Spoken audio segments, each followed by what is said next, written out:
अस्सलाम वालेकुम फ्रेंड्स, आप देख रहे हैं YouTube channel voice of Kiyani और मैं सफदर खान कियानी। चैनल पे न्यू है, चैनल को लाजमी सब्सक्राइब कीजिए ताकि टेक्निकल वीडियोस का नोटिफिकेशन आपको मिलता रहे। अच्छा फ्रेंड्स, अब मुझे फ्रेशर्स की तरफ से एक सवाल सामने आ रहा था कि जो फार्मास्यूटिकल इंडस्ट्रीज़ है, ज़ाहिर है मेरा बैकग्राउंड ज़्यादा फार्मास्यूटिकल इंडस्ट्री से है। जो न्यू कमर से वो अक्सर पूछते हैं कि फार्मास्यूटिकल इंडस्ट्रीज़ में सैलरी स्ट्रक्चर्स के हवाले से क्या कल्चर होता है, यानी ग्रोथ कैसी है फार्मास्यूटिकल इंडस्ट्री के हवाले से, और सैलरी प्रोफाइल कहाँ तक जाता है, और क्या हम हाई प्रोफाइल सैलरी में जाते हैं अगर हम एक ख़ास टेन्यूर इंडस्ट्री के अंदर लगा दे 10 साल 15 साल 20 साल, अगर कोई इसी फार्मा को अपना कैरियर चूज़ कर लेता है। तो इसके हवाले से बहुत सारी चीज़ें हैं, जो बहुत सारे फैक्टर्स हैं कि आपका सैलरी स्ट्रक्चर हाई जाता है, यानी आप लाखों में जाते हैं या मिलियंस में भी आपकी सैलरी चली जाती है। तो यानी आप 10 लाख को क्रॉस भी कर जाते हैं। डेफिनेटली है, बहुत सी इंडस्ट्रीज़ हैं जो आपको पे करती है, लेकिन इसके पीछे बहुत सारे फैक्टर्स हैं। कुछ ऐसे फैक्टर्स हैं जो हम डिस्कस कर सकते हैं, जिसको मैं डिस्कस करूंगा, और कुछ ऐसे फैक्टर्स हैं जो डिस्कस करने के काबिल नहीं है, वो ऑफ द रिकॉर्ड हम बात कर सकते हैं उस पर। लेकिन बहुत सारी ऐसी चीज़ें हैं, याद रखिएगा कि कंपनी आपको बहुत से एंगल से देखती है, तो आपको उस प्रोफाइल पे ले आती है पर्टिकुलर एक्सपीरियंस के बाद, एक 13 ईयर्स के बाद, 15 ईयर्स के बाद, या 20 ईयर्स एक्सपीरियंस के बाद, बाद जगह पे 25 ईयर्स प्लस एक्सपीरियंस पे आपका देखा जा रहा होता है। इसमें पहला फैक्टर तो ये कि आप कंपनी देखती है कि आपका ट्रैक रिकॉर्ड कैसा है, आपके रिकॉर्ड पे आपके पास प्रोजेक्ट्स क्या हैं, आपके अचीवमेंट्स क्या हैं, आपका एक्सपीरियंस क्या है, आपकी के पास प्रोजेक्ट्स की अचीवमेंट क्या है। आपने डिफरेंट इंडस्ट्रीज में अगर आप रहे हैं या आप उसी इंडस्ट्रीज में रहे हैं, तो उसी इंडस्ट्रीज में रहते हुए आपने कंपनी को कितने प्रोजेक्ट्स में अचीवमेंट दिए, कितने प्रोजेक्ट्स हासिल किए, जो कितने प्रोजेक्ट्स कंपनी को दिए जिससे कंपनी को ग्रोथ हुई हो, कंपनी को इनकम वाइज ग्रोथ मिली हो, प्रोग्रेस मिली हो। ये सारे प्रोजेक्ट्स बड़े इंपॉर्टेंट होते हैं। आपके एंड पे कितने हैं, आपके रिकॉर्ड पे कितने। सेकंड, आपका फिर एक्सपीरियंस क्या है, आपकी टेक्निकल स्किल्स अपनी जगह मैटर करती है, आपका बिहेवियर, आपका एटीट्यूड, आपका बॉडी लैंग्वेज, बस मोस्ट इंपॉर्टेंट आपका बिहेवियर। ऐसी चीज़ है जो आपको बहुत ऊपर ले जाता है, याद रखिए, और यही बिहेवियर आपको नीचे भी गिरा देता है। तो इंडस्ट्री के अंदर आपकी एक्सपर्टीज अपनी जगह, आपका लेवल अपनी जगह, आपकी अचीवमेंट अपनी जगह, लेकिन जो आपका बिहेवियर और एटीट्यूड है ना, ये बहुत इंपॉर्टेंट है, इसकी बहुत परत है, याद रखिएगा।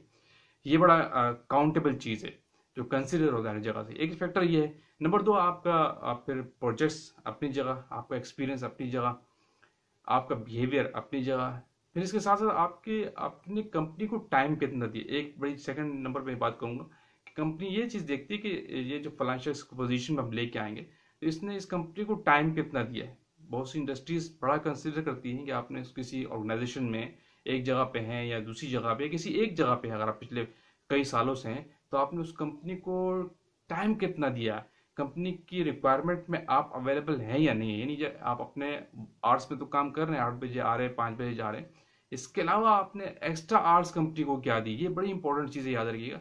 कंपनी ये चीज़ बहुत नोट करती है कि फला शख्स ने वर्किंग आवर के अलावा कंपनी को क्या टाइम दिया है। अगर ये नहीं कि जब कंपनी किसी प्रॉब्लम्स में आई, ट्रबल्स में आई, तो ये शख्स कंपनी के साथ खड़ा हुआ कि नहीं। ये बड़ी इंपॉर्टेंट चीज़ है, हमेशा याद रखिएगा।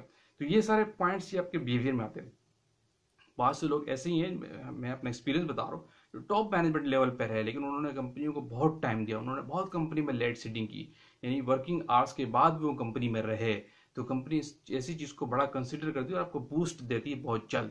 तो ये बड़ी कंसिडरेबल चीज़ है कि नंबर दो मैं आपको ये कहूँगा कि कंपनी ये सबसे पहले आपके एक्सपीरियंस, आपके बिहेवियर, आपका एटीट्यूड, आपके प्रोजेक्ट्स, आपके अचीवमेंट्स के अलावा ये चीज़ बहुत ज़्यादा देखती है कि कंपनी, आपने कंपनी को, चाहे आप किसी एक्स कंपनी में हो या इस करंट कंपनी में हो, तो आप अपनी कंपनी को कितना टाइम देते हैं। जब आप एक जगह पे खड़े हैं, एक पोजीशन पे खड़े हैं, तो आपने उस कंपनी को कितना टाइम दिया, ये कंपनी बड़ा नोट करती है। आपका बिहेवियर, लेट सेटिंग, यानी ट्रबल्स के साथ आप कंपनी के अंदर खड़े हैं कि नहीं, यानी कंपनी में ट्रबल्स आते रहते हैं, प्रॉब्लम्स आते रहते हैं, उस कंडीशन में आप कंपनी के साथ कहाँ खड़े रहे। तो ये चीज़ें बड़ी नोटेबल चीज़ें हैं जिससे कंपनी डेफिनेटली आपको बूस्ट देती है। आप हाई स्केल सैलरी पे जाते हैं। जो न्यू लोग पूछते हैं कि हम अगर फार्मा को एज अ कैरियर चूज करें तो सैलरी स्केल हमारा कहाँ जाता है, तो डेफिनेटली आप बहुत हाई स्केल पे जाते हैं, आप टॉप मैनेजमेंट लेवल पे आते हैं। और हर इंडस्ट्री के अंदर 100% पे 10 to 20% ही लोग टॉप मैनेजमेंट पे होते हैं, बाकी तो आप एवरेज लोग काम कर रहे होते हैं, जो नॉर्मल सैलरीज पे होते हैं, कम सैलरीज पे लोग काम कर रहे होते हैं। सैलरी देखिए, याद रखिए, हमेशा आपकी कैरेक्टर्स पे पड़ती है, आपकी परफॉर्मेंस पे पड़ती है।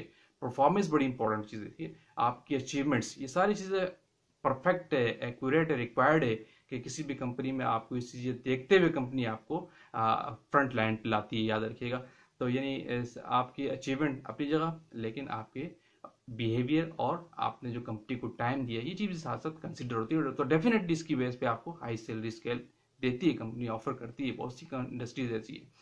लेकिन फिर तीसरा फैक्टर बड़ा इंपॉर्टेंट ये है कि जिस जगह पे आप खड़े हैं उस कंपनी का कल्चर क्या है। अगर अच्छा कोऑपरेट है, ठीक है, अगर आपने वहाँ वक्त लगाया है, टाइम दिया है और लोग समझते हैं इस चीज़ को, तो डेफिनेटली आपको बूस्ट मिलता है। लेकिन अगर कोई ऑर्गेनाइजेशन का लेवल ऐसा नहीं है, तो ऐसी जगह पे आप खड़े तो फिर वो आपकी एक्सपेक्टेशन वैसी नहीं होनी चाहिए, क्योंकि वहाँ पे एक्सपेक्टेशन का लेवल फिर डिफरेंट होता है। ये चीज़ें जहाँ कंसिडर आप कंपनी आपके टाइम को कंसिडर करती है, आपके बिहेवियर को कंसिडर करती है, आपके अचीवमेंट्स, ये एक अच्छे कॉर्पोरेट की बात होती है, हमेशा याद रखिए। जहाँ पे सिस्टम एग्जिस्ट करता है, जिस कंपनी में ऑर्गेनाइजेशन में एचआर का, टॉप मैनेजमेंट का, एडमिन का एक सिस्टम एग्जिस्ट करेगा, तो डेफिनेटली वहाँ कंसिडरेशन आपको ज़्यादा मिलती है। यानी तीसरा फैक्टर ये है कि ये डिपेंड करता है आपकी ऑर्गेनाइजेशन पे भी। चाहे आपकी एक्सपर्टीज कितनी भी हो, आपका बिहेवियर कितना अच्छा हो, लेकिन आपकी अगर ऑर्गेनाइजेशन स्ट्रक्चर वाइल वीक है, तो फिर आप वहाँ ग्रो वैसे नहीं कर पाएंगे जैसे आप एक्सपेक्ट करते हैं। यानी बात वही है कि आखिर में ये कहूँगा कि कंपनी का स्ट्रक्चर भी मैटर करता है, कंपनी का प्रोफाइल भी मैटर करता है कि वो आपको उस लेवल पे ले जाती है। कंपनी का अपना बैकग्राउंड, कंपनी का विजन, कंपनी का जो मिशंस होते हैं, वो चीज़ भी मैटर करती है कि कंपनी के पास पॉलिसी क्या है अपने एम्प्लॉय के हवाले से, तो वो भी आपको बेनिफिट देती है। यानी आप जिस बात ये है कि तीसरी, कि आप जिस ऑर्गेनाइजेशन पे खड़े हैं वो ऑर्गेनाइजेशन कैसी है।